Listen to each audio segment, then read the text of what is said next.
नमस्कार. जुलै महिन्याच्या निमित्ताने राशी गटाप्रमाणे आपण मार्गदर्शन बघत आहोत. आता बघूया जलतत्वासाठी आणि सूर्य राशीप्रमाणे मार्गदर्शन आहे.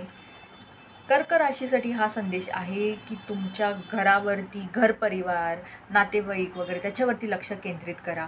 जर थोडा ताणतणाव घरी चालू असेल, नातेसंबंध जरा खराब झाले असतील, तर प्रेमाने ते कसे सुधारू शकतात यावरती जरा लक्ष केंद्रित करा.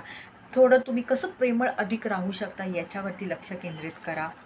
वृश्चिक राशीकरता हा संदेश येत आहे, तुमच्या आयुष्यात अशी एखादी व्यक्ती येऊ शकते किंवा आलीही असेल जिच्यासोबत तुम्हाला एक काहीतरी खूप आपलेपणा जाणवू शकतो, खूप जास्त ओढ जाणवू शकते तुम्हालाही आणि त्या व्यक्तीला सुद्धा.